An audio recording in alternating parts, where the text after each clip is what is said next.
Hello lovely children, आज मैं आपको कक्षा 12वीं आरोह भाग 2 काव्यखंड का पाठ 4 बताऊंगी। उसके आज अपन प्रश्न उत्तर देखेंगे। देखने के पहले आप मेरे चैनल को सब्सक्राइब कर दीजिए। चलिए पहला क्वेश्चन देखते हैं। कविता में कुछ पंक्तियां कोष्टकों में रखी गई हैं, आपकी समझ से इनका क्या चित्त है? तो ये आपको क्या मिलेंगी देखने।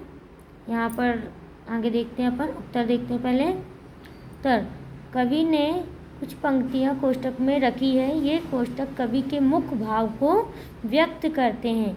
इनमें लिखी पंक्तियों के माध्यम से अलग अलग लोगों को संबोधित किया गया है। ये एक तरह से संचालन करने के लिए है। क्या है? एक प्रकार से संचालन करने के लिए, किसी चीज़ का प्रचार, इसका तात्पर्य। जैसे कैमरा मैन के लिए देखते हैं, कैमरा दिखाओ इसे बड़ा बड़ा, ठीक है। फिर बताते हैं कैमरा $100 की कीमत है। दर्शकों के लिए यहाँ जो भी होगा वो उसमें भर देते हैं। हम खुद इशारे से बताएंगे क्या ऐसा? यह प्रश्न पूछा नहीं जाएगा।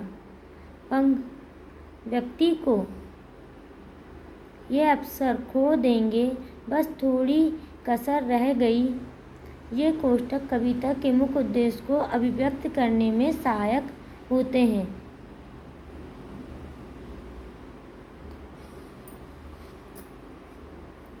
यहाँ पर कहने का तात्पर्य, ये क्वेश्चन वैसे इम्पोर्टेंट नहीं है, लेकिन इस पाठ को आपको पढ़ने के लिए आपको यहाँ पर एक पाठ को समझने में बताया जाएगी कि किस प्रकार से कैमरामैन एक परेशान व्यक्ति को और कितना परेशान करते हैं। चलिए अपन दूसरा प्रश्न देखते हैं। कैमरे में बंद अपाहिज करुणा के मुखौटों में छिपी क्रूरता की कविता है, विचार कीजिए। ये आपको बता रहे हैं। ये प्रश्न CBSE में पूछा गया है। अब इसमें 8वां में देखिए एक और क्वेश्चन बनता है। कैमरे में बंद अपाहिज में निहित क्रूरता को उजागर कीजिए। उत्तर देखते हैं। यह कविता मानवीय करुणा तो प्रस्तुत करती ही है, साथ ही इस कविता में उन लोगों की बनावटी करुणा का वर्णन भी मिलता है जो दुख दरिद्रता को बेचकर यश प्राप्त करना चाहते हैं। एक अपाहिज व्यक्ति के साथ झूठी सहानुभूति जताकर उसकी करुणा का सौदा करना चाहते हैं। एक अपाहिज की करुणा को पैसे के लिए टीवी पर दर्शाना वास्तव में क्रूरता की चरम सीमा है। जैसे कि अपन ने पाठ में देखा कि देखने में ऐसा प्रतीत होता है जैसे कि वो हमारी बहुत ही चिंता करता है और बहुत ही हम पे दया कर रहा है, लेकिन वो दया नहीं होती है। वो सिर्फ टीवी में एक जो बेचारा मजबूर इंसान हो उसको दिखाने के लिए वो उसे ऐसा करता है और उस पर करुणा बताता है झूठी, जबकि ये तो एक गलत है। अब थर्ड वाला प्रश्न देखते हैं। हम समर्थ, शक्तिवान और हम एक दुर्लभ को लाएंगे। पंक्ति के माध्यम से कवि ने क्या व्यंग्य किया है? यहाँ पर एक न्यूज़पेपर होता है या किसी प्रकार का टेलीविज़न, तो सबसे पहले इस प्रकार का एक लाइन उन लोग छोड़ देते हैं, फिर अंदर लोग डिटेल देखने के लिए इंटरेस्टेड रहते हैं। तो ये चीज़ में बताया गया है। अपन उत्तर में देखते हैं। हम समर्थ, शक्तिवान पंक्तिमान के माध्यम से मीडिया की ताकत का व कार्यक्रम संचालकों की मानसिकता का पता चलता है कि उन लोग पहले एक इस तरीके की लाइन लिख देते हैं और फिर बाद में ये देखते हैं कि इसके अंदर उन्होंने क्या किया है।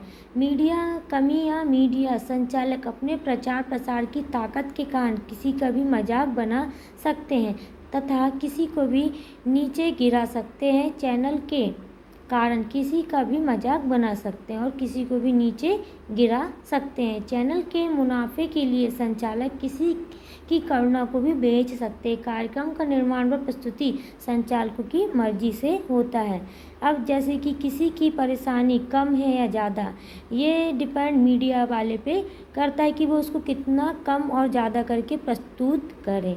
यहाँ पर ये बताते हैं। हम एक दुर्लभ को लाएंगे। पंक्ति में लाचारी का भाव है। मीडिया के सामने आने वाला है व्यक्ति जिस पे ये आपको दिख रही है समस्या, उस व्यक्ति को देखिए वो किस प्रकार से मीडिया के सामने लाता है।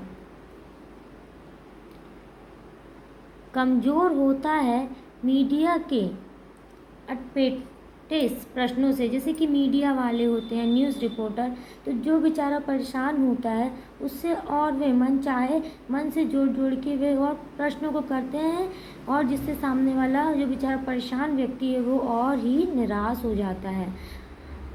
अपंग या कमज़ोर व्यक्ति तो रोने लगता है। यह सब कुछ उसे कार्यक्रम संचालक की इच्छानुसार करना होता है, क्योंकि जैसा प्रश्न होगा उसे वैसा ही उसको आंसर देना पड़ता है, और वह और ही मानसिक तौर पे कमज़ोर हो जाता है।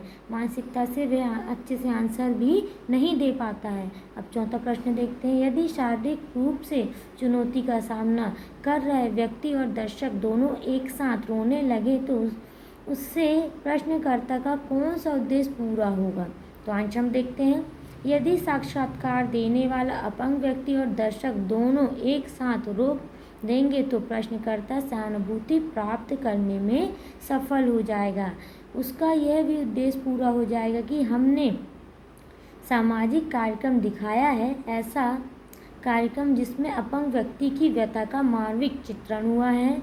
उस व्यक्ति की सोच और वेदना का हूबहू चित्र हमने दिखाया है। पांचवा प्रश्न देखते हैं।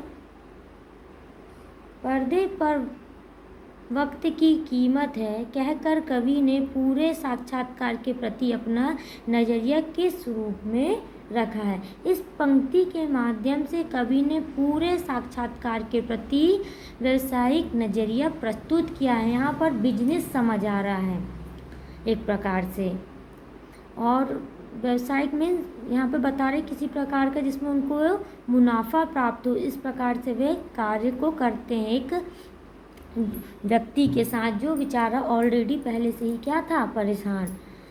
पर्दे व जो कार्यक्रम दिखाया जाता है उसकी कीमत समय के अनुसार होती है। अब यहाँ पर देखते हैं, दूरदर्शन व कार्यक्रम संचालक की जनता के हित या पीड़ा से कोई मतलब नहीं होता।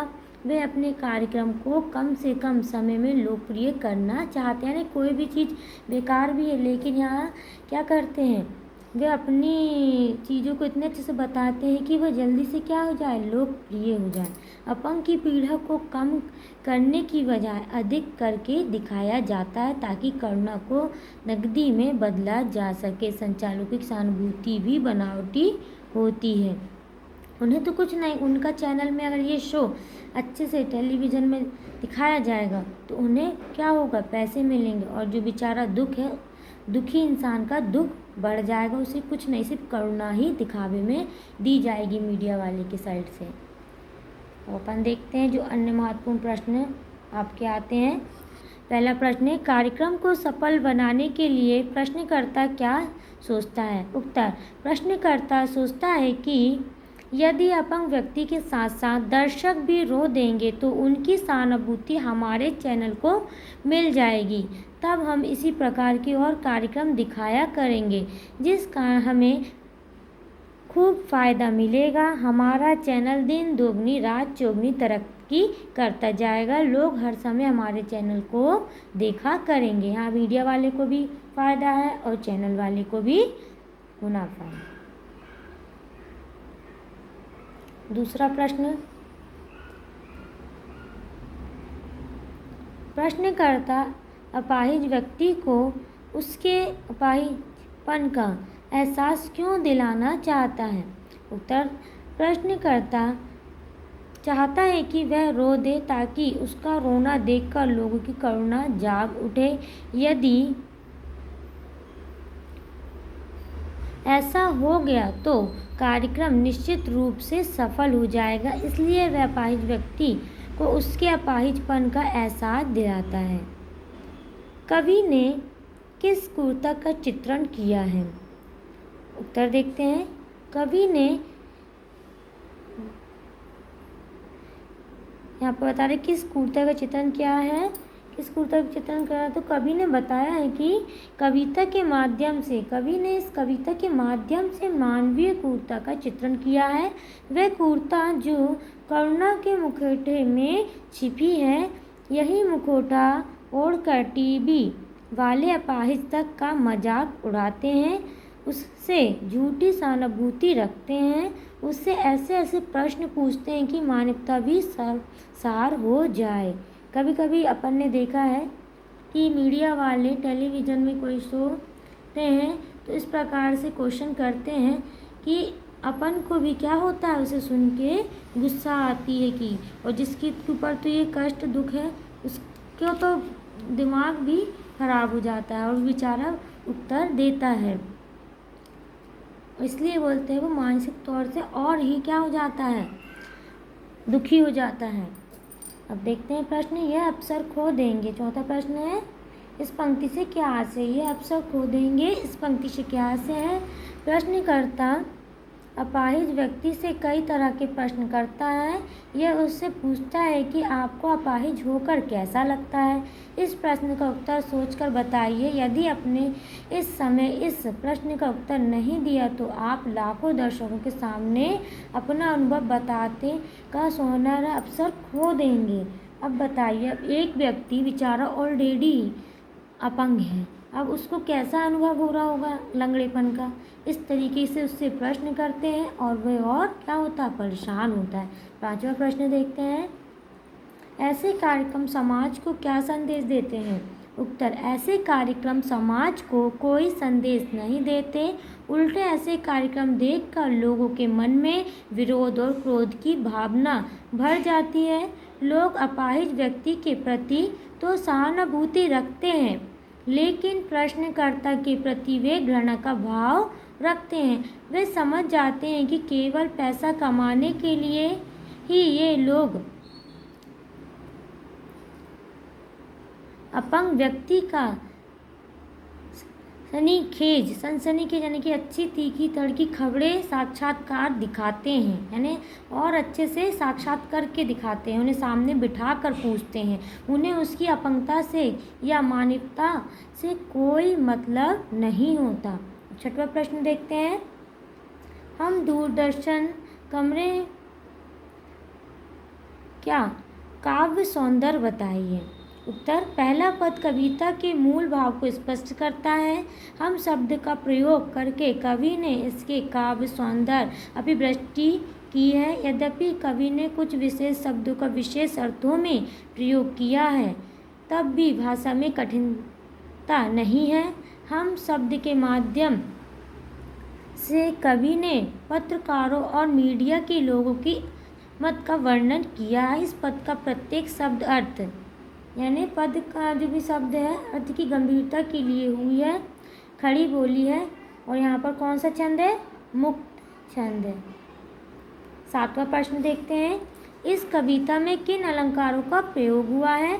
कवि ने इस कविता में अनुप्रास, पुनरुक्ति, प्रकाश, प्रश्न उत्तर आदि अलंकारों का स्वाभाविक प्रयोग किया है। कोई भी अलंकार थोपा हुआ प्रतीत नहीं होता। कवि ने भावों के अनुकूल अलंकारों का सुंदर एवं सार्थक प्रयोग किया है। अलंकार योजना की दृष्टि से कविता ठीक पर पड़ी है। यहाँ पे ये बताते हैं। अब अपन यहाँ पे आठवां प्रश्न देखते हैं, किस पद में करुण रस चरम पर जा पहुँचा है? तर्क सहित उत्तर दें। देखते हैं, जिस पद में प्रश्नकर्ता ये बताता है कि हम अपने कार्यक्रम को रोचक बनाने के लिए उसे रुला देंगे अथवा रोने के लिए मजबूर कर देंगे, उस पद में करुण रस चरम पर जा पहुंचा है। आप जानते हैं कि कार्यक्रम रोचक बनाने के वास्ते हम पूछ पूछ कर उनको रुला देंगे, इंतज़ार करते हैं। आप भी उसके रो पड़ने के लिए इंतजार ही रहते कि देखें हैं। अब नौवां प्रश्न देखते हैं,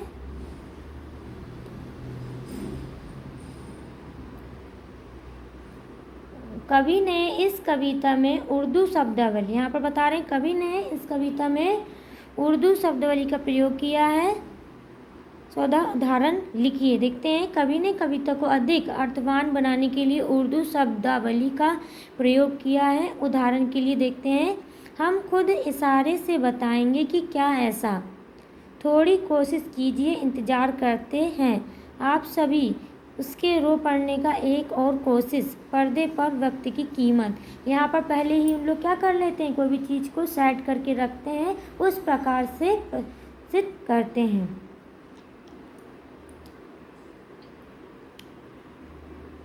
अगर मेरा ये वीडियो आपको पसंद आया हो तो आप मेरे चैनल को सब्सक्राइब एवं लाइक कीजिए, कमेंट्स कीजिए, जिससे कि आगे की वीडियो जल्दी जल्दी अपलोड हो सके। Thank you.